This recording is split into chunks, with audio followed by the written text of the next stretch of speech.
Morning, everyone. This is Mortgage Pros 411. I am Audrey Boycenow with Kevin Casey, and today we are joined by our favorite FHA queen, Julienne Joseph, and her coworker, Phoenix. This is Phoenix, everybody. Say, hey, Phoenix.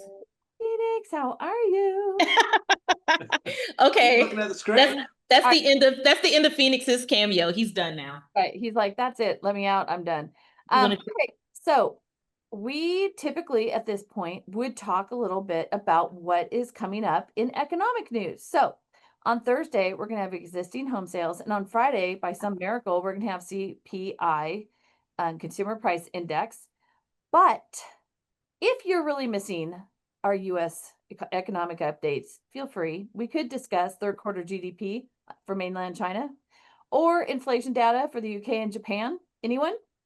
Anyone? No. What? God, people. All right. Well, then I'm just happy where the T-bill's at. I was just about to say, so is it still at 3.95? That was the last I looked this morning. That's what I saw. It was 3.96, then it went down to 3.95. And so kids, rates are looking better. Okay, and just to note, October 29th is the next Fed meeting and decision and presumably rate decrease, with another right behind it, December 10th. So just want to mention November 4th, 2025. That's very soon. We are going to have the Camp Fall Expo and Trade Show in South San Francisco at the Bass Cultural Center, which last week, Alan was screaming at me to make sure I told everyone that the food there is great. Now I'm more interested in the parking is great. That's a miracle in or South San Francisco or anywhere. That's what I want to talk about. But no, he wanted to make sure I mentioned the food is amazing. So please come and see us. That'll be super fun. And we're going to have great discussion. We're going to do the show live from there. And there will be a panel discussion amongst, it's private money lenders, which has been a big part of my business the last few years. Without that, it's really driven so much of what I've done. So if you're not thinking about it and doing it, you should be. You should have a portfolio of hard money lenders. Everyone should have their little Rolodex of them. I mean, I start with the lowest rate one, but the most conservative. And then I just keep working my way up until I find one that gives me a yes. Okay, well, what's your rate? Okay, that's great. Let's go. That's one strategy. But yeah, it works. But Kevin does a lot of private money too. So we all have our own way of approaching these things, and you just have to figure out what yours is. But the other one is you got to find the ones that have money. Because you call them today, they have money. Tomorrow, they don't have money. It just depends. And you have to make sure you reserve that money ahead of time. Okay, I got this one coming. That's the other trick with private money. That's right. And also, they all have their own little niches. Like this one is okay with doing a second. This one wouldn't touch it with a 20,000-foot pole. And this one is okay with someone in foreclosure. And this one wants to just do bridge loans for people with an 800 credit score and $8 quadrillion in the bank. So it just depends. But it's all good business, and I highly recommend that you check it out. All right. So interesting for me anyway. We'll see what you think. The Zillow rent survey for September came in. I mean, again, we're grasping it like this. We're like, we don't have anything like from the government. So here, let's talk about Zillow rent survey, which is important because it does talk about blended rents, new and renewals. They were down 1/10 month over month. They're up 2.3% year over year. And you might remember a couple of years ago when they were increasing by 14% year over year. And so rents have really, really, really, really, and I mean really moderated and are coming down in a lot of areas. So it is something to think about when you're looking at your rent comparisons. And could somebody yes, I was reading that same article. Okay. And here's the thing. Okay, tell us. I know this because I am a landlord and I rent out and I watch where the rates go and up and down. They're very cyclical. They are peaking out every summer. And it usually they go down and down until like February. Because like families aren't moving during the holidays and that kind of stuff. And it goes very similar to like larger homes, the same thing. They're very cyclical. Your little 2-bedroom, 1-bath condos, they don't move as much, but rentals tend to rise as you go into the summer and then they decline way, and it is an ebb and flow to them. That's why I always like it when my tenants move out around May, because then I'm good. If they move out in December, I'm really screwed. I either have to make the decision of, do I rent at the lower rent and hold on for a while, or do I wait a couple more months and then rent it out? So So it's really interesting because in California, we do have rent control. So what Mm. I'm seeing and hearing from a lot of landlords is they're not lowering the rents, because once you do, it's very Mhm. difficult to get back to market when the market returns to normal. So there is a lot of that going on. And there are a lot of concessions happening right now too. They're giving free months, they're giving discounted rates, they're Yeah, giving those are your big shops, the big apartment buildings. Your mom and pop isn't giving concessions. They may lower their rent, but they're not giving a free car or a free TV. None of that's happening. Okay, it doesn't really matter. A lot of landlords are doing that. And I mean, obviously Kevin isn't going to do that. You can tell. I mean, No, you're not getting a free TV. Not happening. Not gonna happen. Not on Kevin's watch. No, no. when he has when his unit is vacant, he tracks rents in the area like a bloodhound. And I watched him do it for 2 months while he was doing the one thing to his place. I remember when the tenants were moving out, he's like, yeah, there's almost nothing to do because it hasn't been occupied that long. 2 months later, he's still doing one more thing. So anyway, but he is and it's very interesting to watch him watch the market. And he's never giving him a damn anything, especially a TV. Actually, I do have to throw this little comment in just so I own the place with my brother, and my brother's like, well, we were charging this price before, but that seems awful lot for people. We shouldn't charge that much this time. I'm saying, like, you crazy? We're going way higher this time. He goes, well, no, people can't afford that. I'm like, who says they can't afford it? I'm looking at the market. The market says they can afford this price. This is the price I'm charging them. And sure enough, yeah, they paid that price.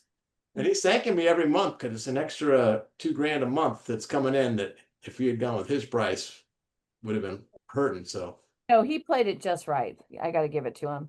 So, WTI oil, lowest since the pandemic. Now, but with the what's lowest since pandemic? the price, What the? oil prices, lowest since the pandemic. Oh, very nice. Yes. That would make you happy because your $5 a gallon gas is about $4.50. No, No. gonna say, I mean, so Julian, what you have to know is there's this ongoing discussion about what gas prices are nationally and what they are in my town where I get gas. And they are never even close. So we've Ever. Yeah, traveled and found out that I'm paying $2+ a gallon more here. Yeah. So, and then Chevron has these big notices telling you what percentage of your gas bill is going towards taxes and all that stuff. So anyway, and by the way, there is a place though we found that has more expensive gas than Walnut Creek. where was that? Beverly Hills, California. Beverly Hills is high, that's for sure. Okay, so Bill says it's 259. Okay, I'm going to tell you that right now, where we have oil at the lowest prices since the pandemic, I'm still not, I'm barely under $5 a gallon. So I am You some relief, people, some relief. Yeah. Do you know what we were gonna say? What we should have talked about with the rents though, is that the owner's equivalent rent, okay, because CPI is coming up, talk about a swivel, right? Owner's equivalent rent in the inflation reports is a large percentage of the inflation numbers. And with the rents being so much lower than what they're showing in the inflation numbers, like 4% or 3.9 or whatever it is in the inflation report versus 2.3% year over year here. That again, the inflation numbers are off because of that. And I think it's going to be interesting to see what happens as we progress with that. All right. Screech. That was not exactly smooth, was it? All right, kids. I don't know if you're counting, but we are in day 21 of the government shutdown. Day 21. So I read twice, maybe 3 times yesterday, that even like Dr. Lawrence Yun posted on LinkedIn, and Ken Hassett, who's the finalist as a Fed chair candidate, they were saying that the shutdown might be over this week. But then we have some news places reporting this morning to buckle up because it could last till Thanksgiving. What are you hearing, Kevin? I hadn't noticed. Oh, well, way to Did- have your ear to the Yeah, ground. well, see, this last time that it shut down, they put up this yellow tape between me and the beach. And so I couldn't go down to my beach until I realized I could just step over the yellow tape, and which everyone seems to have done, because the next day everybody was just tromping all over the yellow tape. This time there's no yellow tape. I haven't come across. The only issue I had was I had a client who needed flood insurance, but they went and got private flood insurance. So that wasn't a problem. I'm not doing any VA loans, no FHA. Oh, So I so think I'm okay. Julian, let's talk about what is open and what is closed. And by the way, we're not going to discuss what one of the beaches near Kevin is known for. It isn't something you'd want in your mouth. Let's put it that way. I have a friend who surfs and he was telling me about this, and I'm like, oh my God. Anyway, so maybe the yellow tape wasn't for the shutdown, maybe it was for something else. So Julian, where are we with this shutdown? So let's start with FHA, since that's where you came from. What's happening there during Yeah, my former home. Hey, everybody. Good to be with you again. I think this is time number 4, is it Audrey and Kevin. I think it's either 4 or 5. I just feel at Yeah. home here. I can start paying rent We here. stopped counting. I'll just start paying rent at Mortgage Pros 411. How about that? There you go.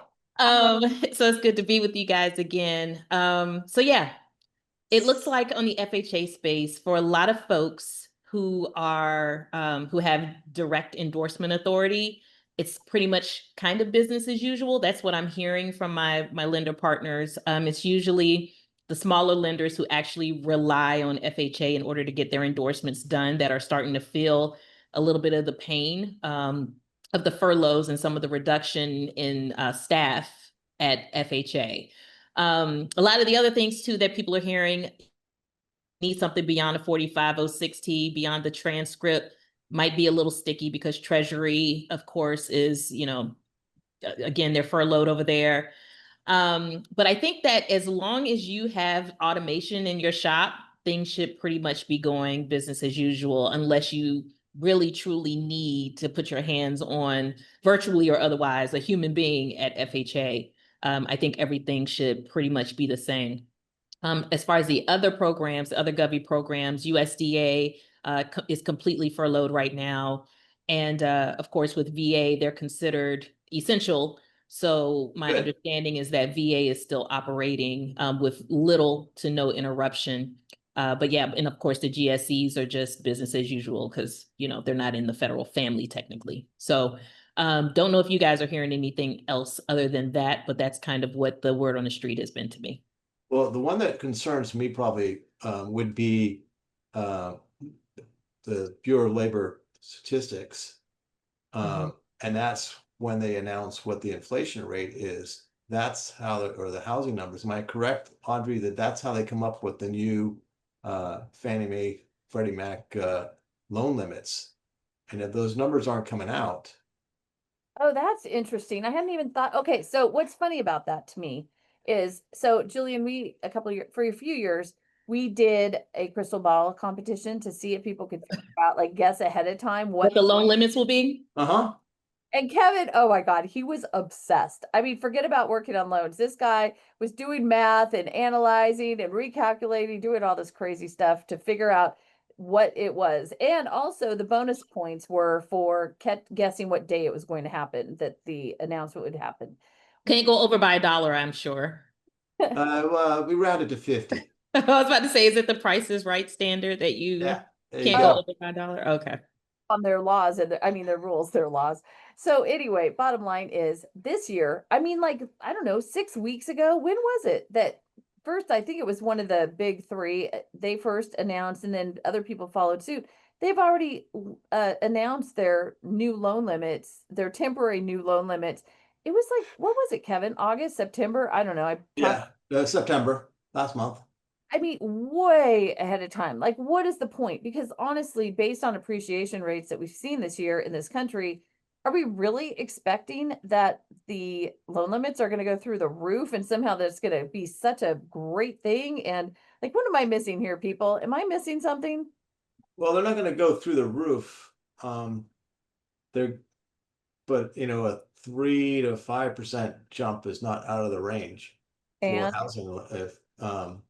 So they're right in that range. And honestly, the ones that come out with the numbers, they're always conservative with that number. They're always shy by a few $1,000. Which is always funny because every year we've done the contest, we've always said, hey, it will not be what the current estimate is that the lenders have come out with. It's going to be, or you even say it's going to be a little higher. And I can't tell you how many people will just guess what the new limit was, the temporary limits are that come out. And it's like, well, they don't listen. And another good point, Kevin, as far as the Bureau of Labor statistics come into play in the mortgage space, also when you're kind of trying to read tea leaves as far as defaults are concerned, are also a factor. Like if you are seeing, especially in this market now where we're seeing, some of the reduction in force with some of the government employees, keeping an eye out on kind of what the unemployment rate looks like also allows you to kind of gauge what the default rates might do. That's kind of the canary in the gold mine, in the coal mine sometimes, to see what is happening in the unemployment space so you can kind of anticipate what might happen in the loss mitigation space. So if, once that resumes and we start to see the different industries that are impacted, I think that would be a good kind of signal for you guys who do some servicing too, to keep your eyes and ears open of who you need to start thinking about reaching out to. So if you see that there's a spike in healthcare, then maybe that's the book of business that you need to start, preparing messaging for. Yeah. Or in manufacturing. Yeah. And the other thing that I would say, your self-employed folks, like definitely check on them, particularly if they are sensitive to any changes in the tariff space. You want to make sure that if they are being impacted, your farmers, for those of you who are in rural areas, like now is the time to start putting those feelers out to say, hey, how are things doing? Or how are things going? And even if they're in a position that maybe this is the time to look at affordability, maybe they were at a higher rate, and this may be a time with a little bit of relief that's there while they still have some level of reliable income. Is this the time to look at a streamline? Is this time to look at a refi potentially to get some cash out in order to help them get through the leaner months? So this is a good opportunity to look at the industries that may be a bit sensitive, to see either one, you need to talk to them about loss mitigation, or two, to see if there's a way that you can help them with some affordability. This could be a good opportunity to reach out. Well, I think you have an absolutely great point. First of all, we all need to be reaching out. Let's start there. I mean, it's something we do so badly in our industry. And the number of people who don't come back to us for loans because they forget how great we are in between is very high. But on the other hand, you've got the servicers who I keep saying this. Sorry, guys. Well, not sorry. I mean, people hate their servicers. I have people calling me wanting to refinance because they hate their servicer. And so we do have opportunity there, but now is the time, or probably yesterday was the time and the day before, to have ways that we are reaching out. And it's interesting because we just got back from a conference and we had presentations, and we're having follow-up presentations from these companies on some of the tools that hit the market a few years ago. And for the most part, I just ignored them because it was just too much. You take one here and there, but really you're not utilizing it to its full capacity. And then you hear these people who are doing great with it and you're like, yeah, okay, I'll do that someday, maybe, if it lasts, if it gets right. So I'm going to say that there are some really great tools out there at this point, and they really have stood the test of time, and they really are evolving with the market and with the technology, and they're worth checking out. So incorporating some of these tools into our businesses is really going to be something that will help us going forward. Things like loan comparisons between this program and this program, and it's just done. And, ours have been vetted by our compliance department, which gives me some comfort. As I don't know, Julienne, I've been told that we as LOs with our little NMLS numbers are the ones who are held responsible if it all goes to HE double toothpicks on a loan or a file. So if a computer spits out a number and we think it's true and we share that with our clients and it turns out not to be the right number, we're the ones that are held responsible, not the technology. So keeping all that in mind, So wait. So the Tesla driver that was an auto drive that had the car accident, is he the one responsible for the car accident, or did the Tesla car engineer cause that accident? that's a great question, Kevin. What was the answer to that? It's the driver. Right, it's the driver. So if you are sitting behind the wheel of your car and you are drunk off your tail and you are in self-driving mode, or even if your car is off, you're still under arrest for, DUI. So Driving under the influence. I know somebody who did that. Okay, did you see? Okay, we have just That was not me, for the record, because I don't even own a Tesla. Okay. time. So we have a ton of the Waymos in this area, tons. Like you drive you're in San Francisco, they're literally everywhere, and they do some pretty wackadoodle things sometimes. Like I was sitting there one day at a stoplight, and all of a sudden one just starts backing up for no apparent reason. I'm watching, and I'm like, why is it doing that? Like, how is anyway? This passenger was back there.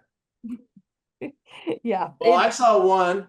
It was a 2-lane road, and the Waymo was behind a police officer at the red light, and then it passed off into the oncoming traffic, past the police officer, and made a left turn on the wrong color light. Also, a light sitting there like, oh my God! And the police officer did nothing. He just kind of watched it happen. Well, that's as opposed to the one I was starting to talk about, which it's a picture of the Waymo being pulled over by the police ticket. And then there was this whole article about how they're not paying the fines and all this lost money and blah, blah, blah, blah, blah. Anyway, okay, we digress slightly. Okay, let's Can I think I thought about something when we were talking about like the reliance on automation. Yes. And I was talking to somebody the other day, because I don't know if a lot of the people joining know that I was an originator too back in the day. And I remember when we used to get price sheets under our door, and they would slide the price sheets to us around like noon. And then we would actually have to price our own loans, where it was just like, you would look at each deal and say, oh, here's par. And am I going to take a hit on this deal, or am I going to price it over a little bit to give a lender credit? And I mean, and then I'll have conversations with yes, overage days billed, yes. And I was thinking to myself, pricing engine, I was just like, by the time the pricing engines really came in, I was out of the business, but I was just remembering how you get your highlighter and you would highlight all of your different products, where a par was. And am I going to take a short on this deal, or am I going to do overage and then give lender credit in order to make this deal work? And we had to literally do long division, figure out how to get this deal to work. Yeah. And I think, and I mean, being very candid, I think we're going to have to kind of go back to that creative. I'm saying we, like, I'm once a loan officer, always. Sorry, guys. I still consider myself part of this support group. That this is the type of market where that's going to have to start happening again, where, the automation in the pricing engine might not give you the best deal, because people's situations are going to start getting less and less cookie cutter as the economy continues to be so fluid. And, I was having a conversation with somebody the other day when they were talking about down payment assistance, and Audrey, I think that would be a good conversation for us to have too, that the days of just, hey, somebody gets 25,000 in DPA, whether it's, from the city, local employer or whatever, and just drop it on principal reduction. Like, nah, these are the days that you got to start thinking, okay, do I take half of this and put it on principal reduction? Or do I take a piece of this and pay points? Do I get more affordability or more mileage by lowering the rate? Paying points a lot of times. Right. Like, do I get That's more actually mileage? one of the best tricks. That's one of the best tricks. And I mean, but sometimes somebody comes with a check saying, hey, look, I got DPA here. And the first thing you want to do is drop it on principal reduction, thinking that's where the affordability is. And given that we know that loan amounts are going higher, we're just talking about how loan limits are higher. 25,000 on principal reduction might not get you as far as maybe like a 20, a 20/5 on points, or, 15/10 on points, and see what that looks like. I think now is going to have to be the Rubik's Cube, where you got to really get creative and look at multiple scenarios. Absolutely. Yeah. Or also break down the MI too. That's a little trick. Yeah. When you're really pushing ratios, you've got really tight ratios. Yeah. Like you get really creative of how, okay, where do we apply the little bit of extra cash we have here? Do we apply it to down payment? No, that doesn't get us there. Okay, do we apply it to buying down the rate? Okay, that might get, or sometimes it's wait, this upfront all the MI, so therefore we're not getting any MI payments. And it's like Yeah. there's a whole like scenario to run through that. Yeah. I do want to Go I ahead. I'm want to sorry. share a story of about new loan officers when I was way back in the day when we used to get the fax sheets coming in, and we used to have this divider on the counter. It was A through Z, and they would take, for Countrywide it came in, they put it under C, Yep. B of A was under B, whatever, and all the different ones came in that way. And I see this new loan officer, and she's just beside herself. She can't figure out. She's looking at it all. She goes, "How do I decide which one to look at?" And I go, "Oh, that's real simple. What's the last name of your client?" "Oh, Baker." "Well, then you look under B. And you're really lucky. There's a lot of B lenders. So here's all your B lenders." And she's looking at me like, "Are you kidding me? This is like," and I go, "No, obviously it's not that way. But what you really do is you start with a few lenders, you pick 5 or 6 of them and you get to know those ones and pick from those. And then as you get better, you'll expand your list. But now, yeah, I'm sending loans to lenders I've never heard of before just because they fit the guideline and they fit the rate. And it's like, well, I don't know them. I'll make a couple phone calls with people, say, "Hey, have you done a loan with this guy? How are they? What do they do? What surprises are awaiting me?" Because, that's the other thing is you never know what their underwriting surprises are. Yeah. Overlays are a thing. So we talked last week about the class action lawsuit that's brought against Optimal Blue, our pricing engine that a lot of us use, and many lenders. There was a huge list. Thank God we weren't on it, but it was really interesting because they're accusing people of collusion. I mean, again, we talked about this last week, so I won't do it again, but people who would never ever help each other in any way. Well, Mhm. their way to Yeah, there's no way that the company that starts under the U. they were rather than work with these other people. So, I mean, I find it fast. I mean, how do you work with that? So we have a pricing engine and so then what? Like how are nobody's sending rates via fax anymore. No one's sticking them under the door. And they are so complicated with the LOPAs these days that Yeah. I mean, I wouldn't want to price something manually right now because it's too dicey. You've got you want the pricing engine to do it so it's right. And Tony had made the point that, the LLPAs are so high on high balance that usually it's better to go with jumbo, and that is Yeah. 100. And then as the jumbo limits rise, that was a good point. So Tony mentioned that he doesn't like it when the LLPAs affect the pricing when the conforming rates start to rise, because a lot of lenders, their minimum loan amount for the jumbo side is the conforming limits. And when the conforming limits jump up, what happens for us in our market, San Francisco, I forget what the high balance limit is, but we'll go up to like 1.1 something, but that's high balance. But the problem is the LLPAs kind of wipe that out. It's actually cheaper to go just pure jumbo. Yeah. But some of the jumbo lenders won't go below $1 million because they say, well, it's handled by the government. And then it's like, wait a minute, I've got this gap here where my client would be better off with the jumbo pricing, but I can't get the jumbo pricing because the Feds or the Fannie and Freddie have raised their limits too high. And it's an interesting play. No. So, with all that being said, we have Mike and Tony, who is the NBA chief economist, who is forecasting that we will have Fed funds rate decreases in October at the October, what did I say, 29th meeting and the December 10th meeting, and that we should have one rate decrease of Fed funds next year. Just a reminder, yet again, to remind your clients and your referral partners that the Fed funds does not necessarily lead the mortgage rates in the same direction. So we have a lot. I am seeing more. I don't know whether I'm just noticing more. Or whether it's happening more, but more and more realtors who are giving advice that is just dead wrong, like just completely wrong. So so make sure you're the expert. And God knows that the people on here are the people who are doing extra and learning more and knowing more. And thank God for that. But there's a whole swath of the population who is getting bad information. Yeah, And it's you really, s- ugh. did you see where NBA came out yesterday saying that not to expect any much lower rates in the mortgage world next year? Yeah, okay, so that is literally what I'm holding in front of me right now. That's what I was talking about. So he is forecasting that rates will basically stay between 6 and 6.5% for the next year or so, which is interesting because I just closed one last week at 5.99%. I was so excited.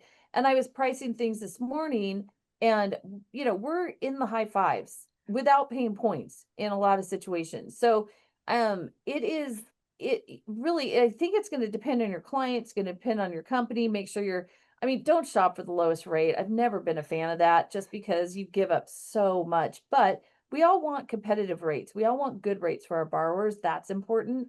And so that's what we're looking for. But man, it takes a big, humongous amount of education for your people because Yep. seeing the news, reading headlines, we've talked about this a zillion times, and it is just a bunch of hooey oftentimes. I mean, that's a technical mortgage term. A lot of economists use it when they're really trying to sound smart. But anyway, the word I want to use is off limits for me right now. So here we are.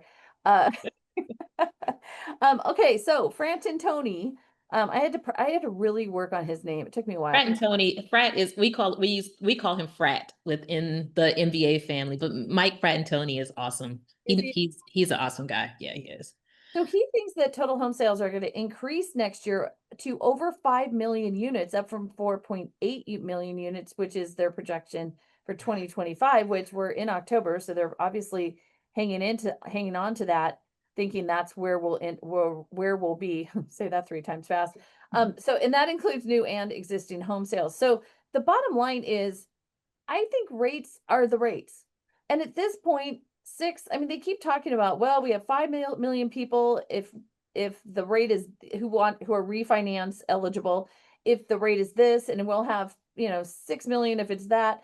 And the bottom line is just stay focused on yourself and your people and your market and go find some business that works for you because it is there. I promise.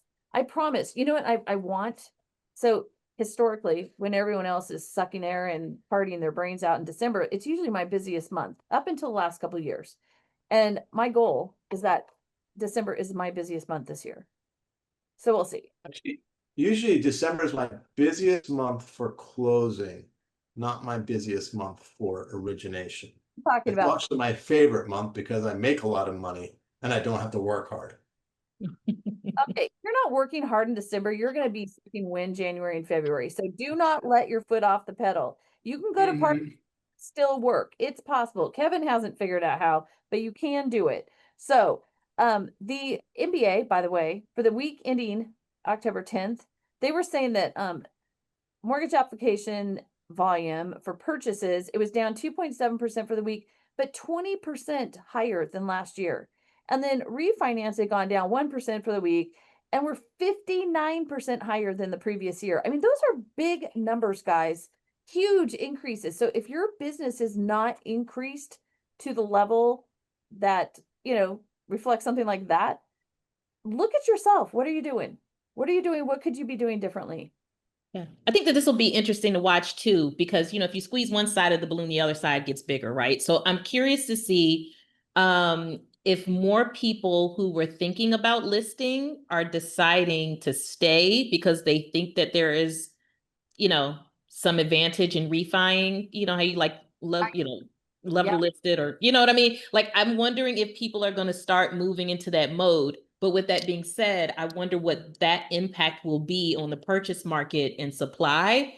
That, if some folks decide, okay, whatever that rate drop is significant enough for me to stay put, and maybe I don't want to move, maybe because of the job market, maybe because of the economy, you know what, I was going to list, but maybe let me just sit tight. I wonder while that may, to your point, Audrey, see a huge spike in some of the refi activity. One, how many of those are going to actually convert to closings? Because we're talking applications, but how many of them are actually going to make it to close? But the second thing is, if they do go to closing and or people are reconsidering listing, what does that mean for the supply conversation on the purchase side? And I'm curious to see what that looks like the first 6 months of next year, given what you were just talking about. You're 100% right. And I think it's really funny when I'm hearing or seeing or listening to some of these conversations about sellers who are deciding to delist their house, and they put it on the market. They wanted a certain price. They didn't get it. They took it off the market. And people are almost angry with them. Like, how dare you? How dare you not lower your price to what I want it to be? Which I find kind of funny. So there was an article that was published this month, and they were talking about how Redfin was saying that 15.5% of home purchase agreements in August, that was the highest level of delisting or canceled listings to date. But the average that I had seen prior to that was the average canceled or delisted properties was 14.7%. So even at 15.5, that is not an enormous increase. So they want to make a big deal about this, which I find really interesting. But what I did find interesting about this, which maybe you will be too. So the reasons people were canceling. So the discovery of significant issues during an inspection, 70.4%. Failed financing, 27.8%. That means we failed. If we did not figure out ahead of time whether somebody was qualified and could get a loan, then that's our fault, right? Or at least, Well, that's the condo might not have been on the condo list, and then also it became on the bad list, and that would kill a deal. I.e., or people start buying furniture before closing. Don't you just love when they do that? Oh my gosh, it already reported that I bought all of the furniture in 3 flat screens. Yes. you are not scaring the living crap with your Oh gosh. Oh, you told me I was approved to buy a loan, so I figured I could buy a BMW. I thought it was too. done. I thought it was done. Let me tell you something. I had a client who did a refi one time and was getting significant cash out, and she quit her job. Yeah. You crazy. She thought it was in the bag and she quit her job. She was like, I mean, the house was virtually paid for. So I knew I was going to get this huge windfall and I was going to use the proceeds to pay the mortgage. And I said, and you quit your job. Listen, let me tell you something. I know. So to your point, changes in their financial situation, 14.9% of them.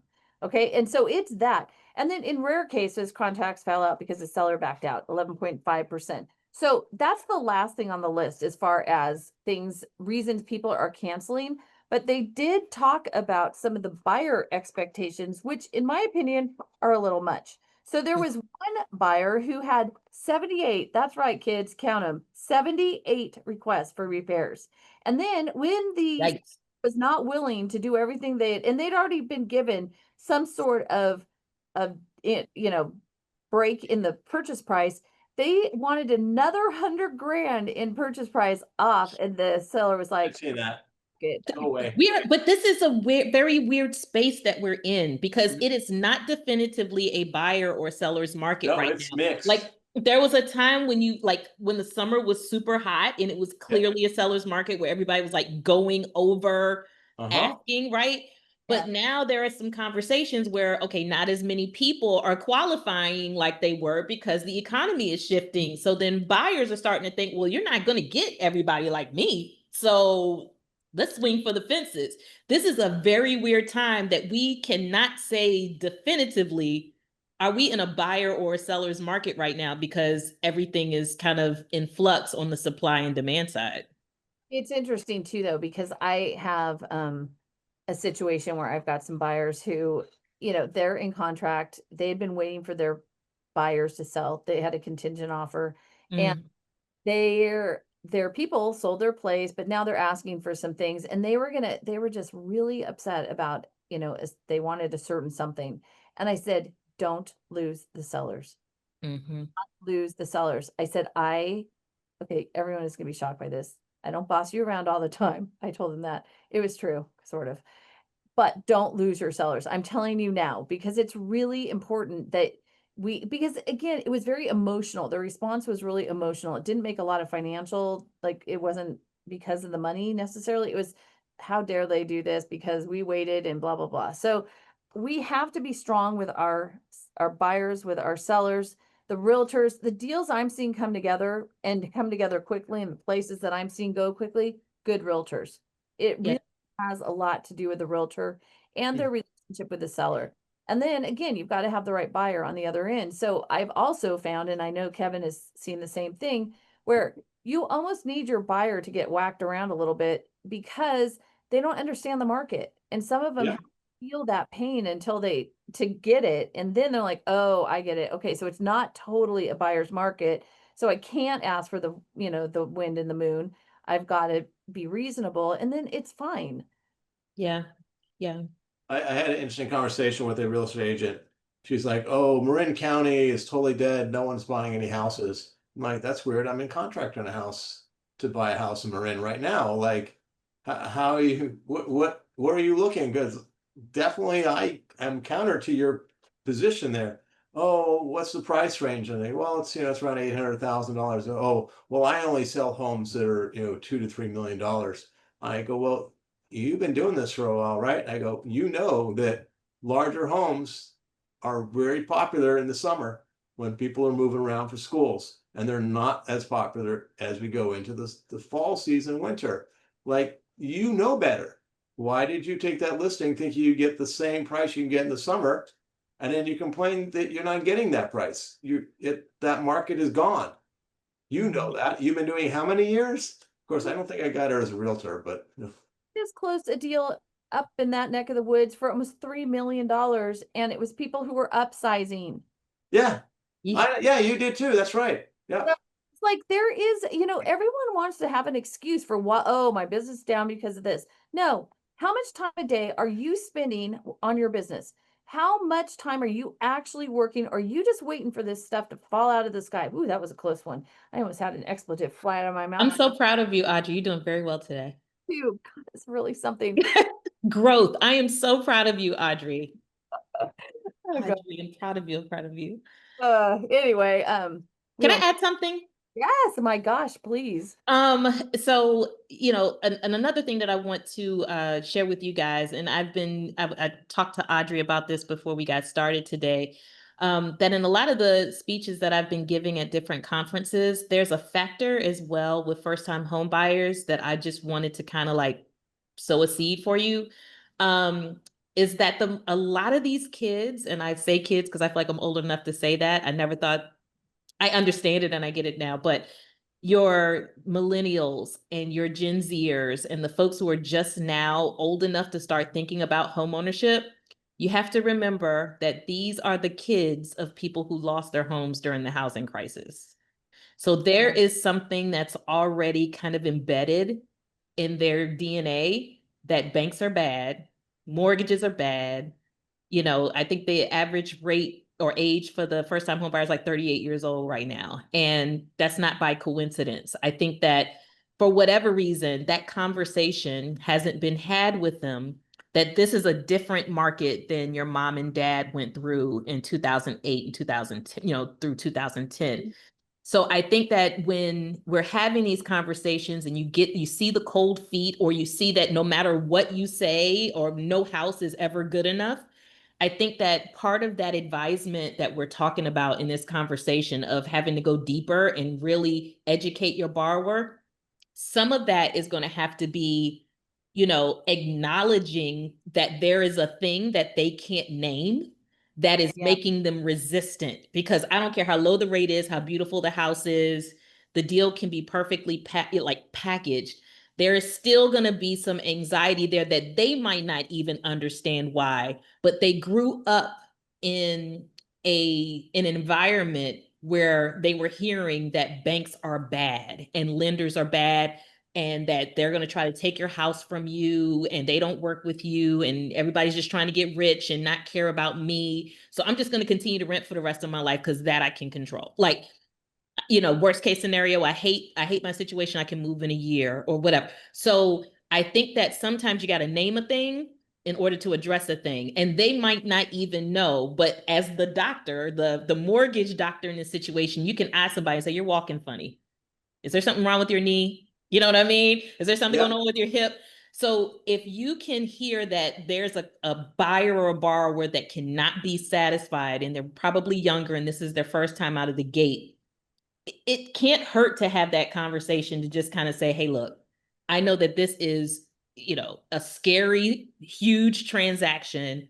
And you probably grew up in a space where you heard that mortgages are dangerous and they can really hurt you and all these types of things. But let me reassure you that the things that happened in 2008, there are different parameters. Those products don't exist anymore. Like you are in a you're in a better position than your parents were when they took on that mortgage then. Mm-hmm. And I think just sometimes acknowledging that, even though they don't know it, can one build some trust and rapport there that if they hadn't, they might have said, you know what, you might be right. Maybe that is how I'm feeling. I don't know what was wrong, but I just felt like this isn't a good idea for me right now. I think that having those types of conversations about the emotional effect, like Audrey was saying, people get emotional about houses, whether you're buying one or selling one. Right. Or refining one. People think that their houses are worth way more than they sometimes are, you know? So with that much charge going into it, I think that addressing the fear, even if it's there or not, will give them a sense of, you know what, you are trying to empathize with the fact that I'm just not a number for you, that there's an emotional effect here that you named that I might not have been able to. And I think that that might go a long way too, for you and for them, if you keep that in mind with the younger folks. I think it's a great reminder. That was worth the invite today.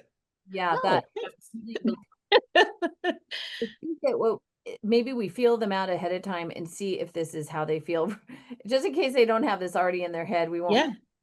I think you are dead on with this, and that we do have a whole generation of people that are coming up and they do have a bad taste in their mouth, and they saw their parents go through all sorts of things. And again, you know, we have the ATR, the ability to repay. We have a zillion, and we have these conversations because people will often think that non-QM is subprime. I still hear this all Yeah.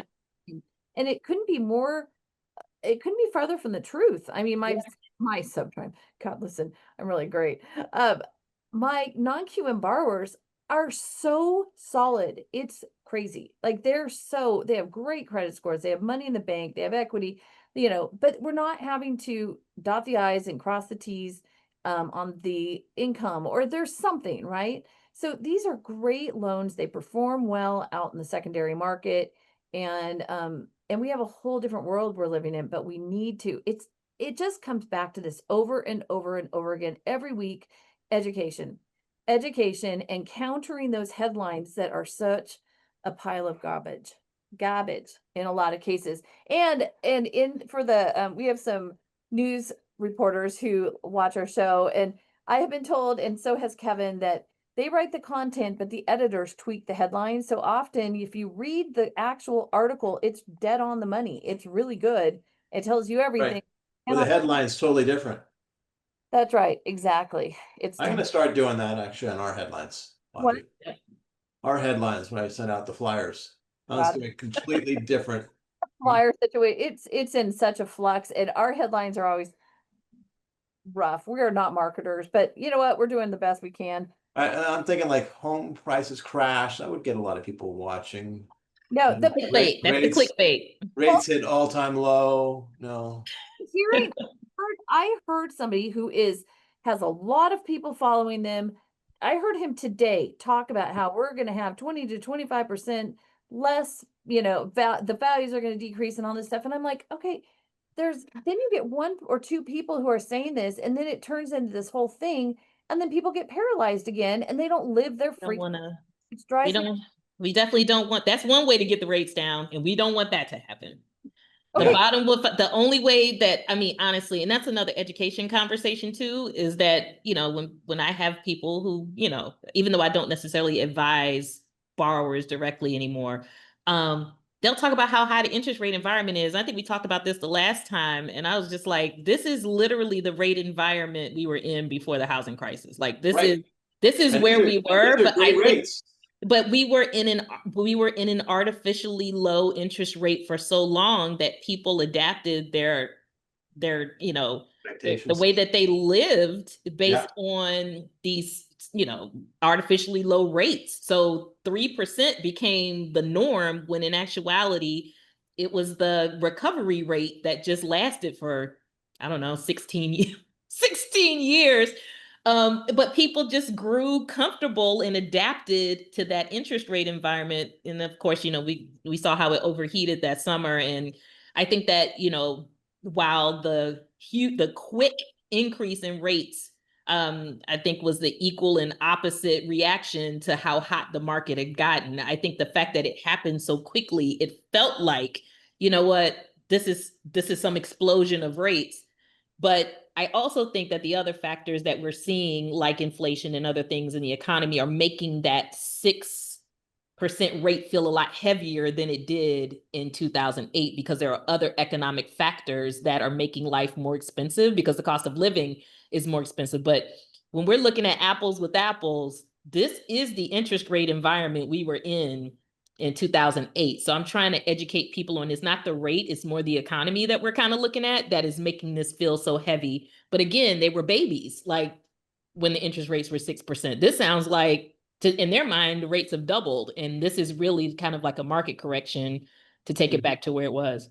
So Meredith Whitney, who is a bit of a Wall Street guru, said that 36% of student loans are current. 36%. That's it.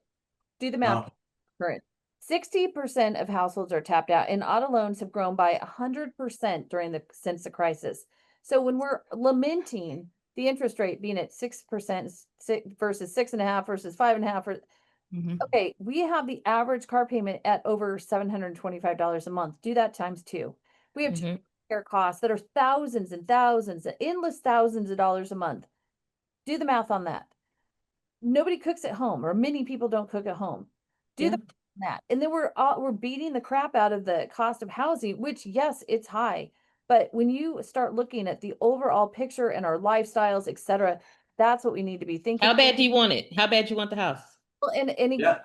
How bad do you want it? People are telling you, oh, the market's going to crash and rates are going to plunge by 20 to 25%. You're not going to want it.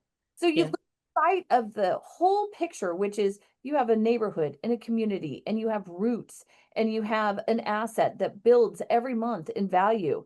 So, and I thought it was interesting too, because I saw, oh God, now I forget where I saw this. 11% of Americans changed addresses in 2024. We've been talking for years about what an exodus. Everyone's moving. Everyone's leaving California. Everyone's going there. 11% of Americans moved in 2024. 14% moved 10 years ago, and 20% were moving in the 60s. So there is definitely been a shift, and people are staying places longer. And I think it's important to make sure that we are educating, no matter what the rate is.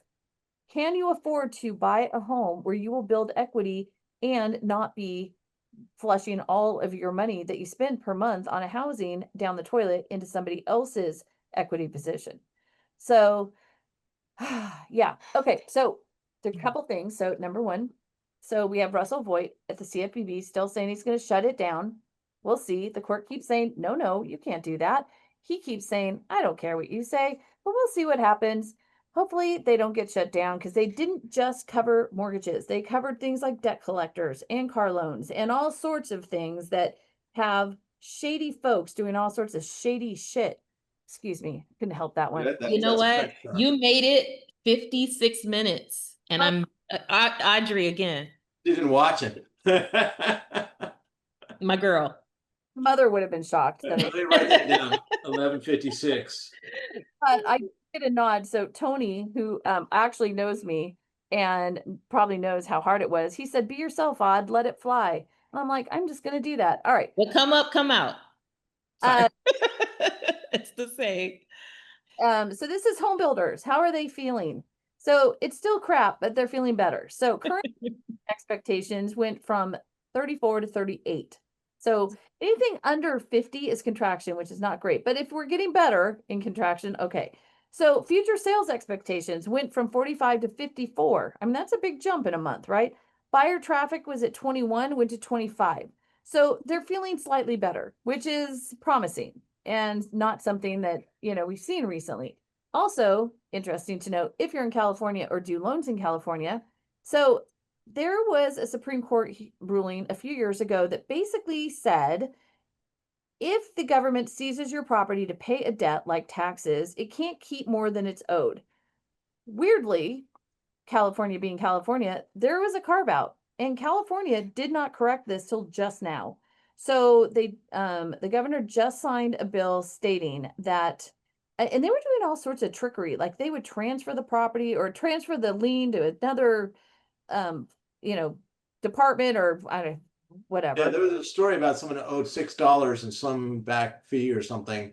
Didn't even know that they had missed the payment, and then they lost their house. And So they, so that's gone. Thank God, thank God. So I thought, some good things. Also, little reminder, NAR, National Association of Realtors, just in case you forgot, has said, as a reminder, 67% of homeowners want to attend a webinar or workshop before applying for a loan. Now, I know this is a little different from area to area, and some people think they're way too sophisticated to need a webinar or a workshop in some areas. But if 67% of home buyers across the country say this, it might be worth thinking about as far as engaging with your referral partners, et cetera, and education, education, education, right? Yeah. As a former housing counselor, I approve that message. Oh, thanks. Very good. And sorry, really quick. I know Audrey, as a former originator, I know how much housing counseling was like a thorn in when I was doing a deal, because you felt like it would slow up the you gears gotta and the stop wheels the of the process, deal. get them, yeah. But when I was a housing counselor, I want you guys to know that I was always telling people to get their counseling before they enter a contract. One, for two reasons. One, because it informs your decisions. So why would you get any type of education when you've already committed to buy something? Because what if you learn something that you could have used before you are ratified? So I would always say, if you're going to get education, get it before you start the process. And then two, of course, that doesn't slow up your deal. That, if they're getting some type of assistance, they come to you with certificate in hand. I'm still preaching that. So education is definitely a good thing. But I also enforce in my new world and space that if somebody is going to get it before they come to you. So that way it's already done. So sometimes the private money people require homebuyer education, strangely, because they're sure that some third party that's not interested in the transaction has gone through the terms with the borrower. So if somebody comes back and said, I didn't understand that, then that private money person could say, Not my pig, not my farm. yeah, that's not true. Anyway, bottom line is, I've had some real favorable responses to people doing homebuyer education that I was shocked by. So if you go in with a good attitude and you don't, say, oh my God, I can't believe you have to do this, and I'm really sorry. And then don't be apologetic. Look, this is the deal. This is one of the requirements. They're going to hand you a pile of money. You want it? Go do this and don't whine. Online, like just take the class online, man. Well, yeah. Well, the one that this one particular private money person requires, it's like In person. It's an in person. They still do in person. That's true. They don't have to sit in front of someone, but yeah. Okay. So my comments today. So I just want to, so Bill says that gas in Texas is $2.59 a gallon, which we just saw because we were in Texas. He said, come see me. They don't have to bring it very far. It literally comes out of the ground, goes right into the surface. Okay. California, we pump it out of the ground and then we ship it out of the country. And then we go to the furthest place away to import their oil into California. We don't use California or American oil. Kevin is not suggesting that you do bring your own gas from the ground and put it in your car. However, do not. Kevin's ever thinking about. So yeah, it does go a shorter distance. It goes from the ground right down the refinery, down the street. I'm sorry, Audrey. Back to the pumps. And by the way, Audrey, we can't forget we have a class on Thursday, our last live NMLS class. Next week. Oh, that's this week. Tomorrow. It's this week. Oh my God, you're right. Okay, yes, there is one. Where is it? Glendora. So sorry. Holy moly. Okay, quickly. So we had a question. Are commercial rents going down? So that is going to be a big, where are you talking about? What kind of commercial? But I will say in my area in Walnut Creek that recently I had this conversation with a commercial agent because someone was asking to raise my rent. And I'm like, what the hell? And in fact, office rents where I am had not gone down. They've gone up a little bit. So that's interesting. We had a lot of big thank yous to Governor Newsom for our gas prices. And so people are really appreciating that. Somebody said the shutdown ends on Thanksgiving, maybe Christmas. GOP nor Dems are moving, and the military is getting paid. So I think the real trick is the air traffic controller. So stand by on that. And let's see. I think that's it. Is that all the comments? That's Holy moly. Impressive. good. And we're way Julienne, over. are we? Oh, good God. Okay, that's why my lunch date is telling me that he's already there and has a table. Sorry. All right, kids. All right, it's always great when we're like, all right, we still got more. With that, everyone, thank you, Julienne. Thank you, thank you, thank you. We love you. Give I love Phoenix you a kiss for guys.